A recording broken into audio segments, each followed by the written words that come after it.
And when you follow the main rules, when you come into business, you're there, Hashem is going to take care of you. You can't lay down in the middle of the street in a bathhouse and say, God's going to take care of me. You got to put in the parameters, make sure nobody could hurt you in any which way. But at the end of the day, you got to do what you got to do, and don't. You look at most people who've made money, they've made a lot of mistakes. There's no successful person who has done business and not made mistakes. As a matter of fact, those are the people who usually made more mistakes than anybody else. And then you start thinking about it, they start looking back and they realize, boy, I was lucky here and I was lucky there, and so on and so on. It's like the person who's up making money, everybody's going and asking for advice. If it's not signed, Everybody comes and asks a person who's wealthy, give me some advice in business, give me this and this. All of a sudden, one day, he loses everything. What an idiot. What a stupid. Nobody wants advice from him. What happened? He was smart for 5 years or 20 years, and all of a sudden, overnight, the guy's the biggest idiot in town. The fact is, it's the Eivishter who gives you the money. You got to have two things. And if you have those two things, you're going to be successful. First of all, you got to realize, you yourself could make money. You don't need to have money behind you. You don't need the millions of dollars, $1 trillion, and say, oh, there's no way I can make an honest dollar. He's making money because his father helped him. He's making money because he's a trillionaire. He made a lot.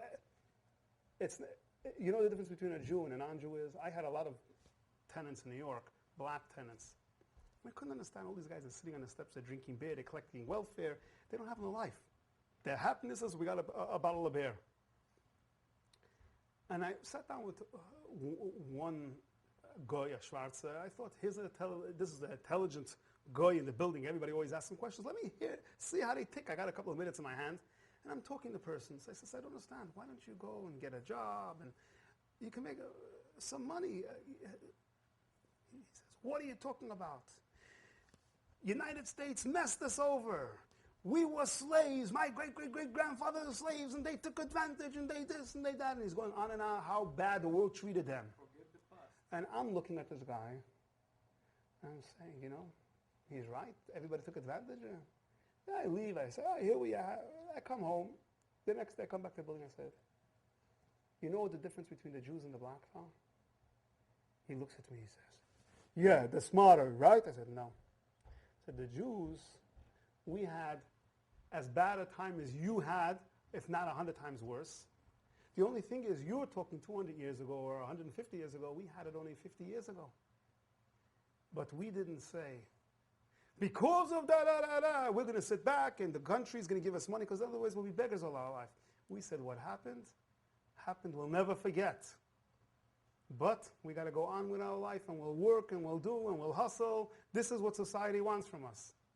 So any person, doesn't matter how smart, if you get hundreds, 90s, 60s, you got to know everybody in their own way could make money.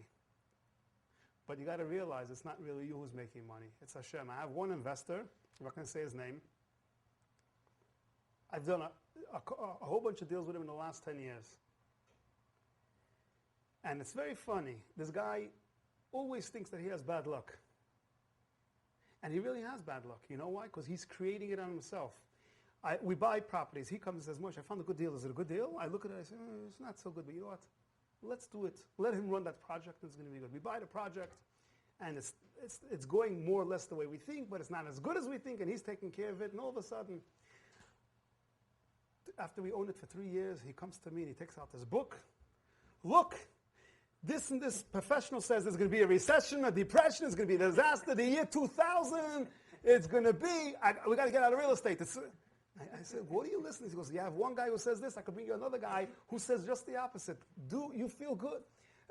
He goes and he sells it. I told him, oh, you want to sell it? No problem. Let's put it up in the market. We put it up in the market, and we're getting a price. But I decided, it doesn't make sense for me to sell it, pay taxes and everything. I tell him, this is what you're ready to sell it for. Here's the money. I'll give you your share, what it's worth on the street, and now it becomes mine. We did it there. Another property, we bought a big plaza. Same thing. We bought a property, and all of a sudden somebody told him, this area, you're talking it's going to be a disaster. You're out of this area. You should be investing in Vancouver. You should be investing in Montreal. This area. He says, Moshe, we got to get out of it. We got to get out of it. Thank God the real estate went up a little bit. He says, let's put up for sale. We put up for sale. I said, it doesn't pay for me to sell. I'll give you your percentage. And very good friends with me. We did like 3 or 4 deals. I just happened to meet him about 3 weeks ago. And I told him, how's business? Oh, yeah, I just want to work for somebody. I don't want to work. I said, why? He goes, I'm cursed. I said, you're not cursed. He says, look, every time I do a deal, I make a couple of dollars here and there. Thank God I don't lose. But you, in the same deals, you're always, the property triples, it doubles, you always make money. I said, no. You're making money, not giving Hashem a chance to make money. You believe it's you and you're cursing. He goes, if you would have just stuck it out. You think you're going to make money today, and you're going to, if it doesn't work, forget about it. That's not the way life works. That's not the way it works. Now, Rosh Hashanah Yom Kippur comes, you're supposed to make a cheshbon hanefesh. What have you done the last year, and how could you pay yourself for the future? Everything that I do, I always think in business. I'm thinking, what did I do last year? I can't remember what I did 24 hours ago. I'm going to start thinking what I did the whole year. And now I'm going to start making plans what I'm going to do the next year and make, like all these people make diet plans and then they never keep to it.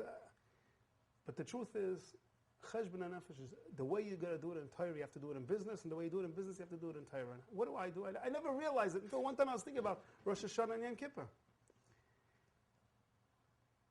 I have a couple of things that I do in business. One of the things I do in business is I buy a property and I think, what do I want from this property? And I make myself a little goal. I'm expecting this. And the first month after I buy the property, I sit down. It's too early to see because there's a lot more expenses when you first buy. But I make a calculation. What exactly did I do? This tenant all of a sudden owes me money. I didn't push him. I better push him a little harder. Then 2 months come and every month I sit down. But then at the end of the year, I take all my properties and I say, okay, this property, I bought it for so much. It has a mortgage so much. I owe so much on the street. So much money is owed to me. The property's worth this. If I took this package right now and sold it to Joe, I would have in this $100,000 cash. So I write down, I'm worth $100,000 to this property. And I write down from each, this property is worth $100,000 to me, this, and I write down all this. And then I go back to every month, my regular calculations on the buildings. This tenant doesn't pay me on time, but he usually does. He must be having a hard time. I'll give him a little break. This person, he's always a pain in the rear, and I know if I don't let him go more than a month, I'm going to lose he'll move out and I'll lose the rent, so I get down on top of him. And like this I go. Then the next year, I do the same thing. But now I take the paper from the last year and say, okay, this property, my net worth was $100,000. Now let me look at this property. It's worth $150,000. It's a good property. Oh, it's worth only $80,000. Either I got rid of it or I got to find out why did it go down. Oh, the market went down, but the rent is still there. Okay, who cares what it's worth? At least the income is going up. And I go and I do a calculation on every single thing.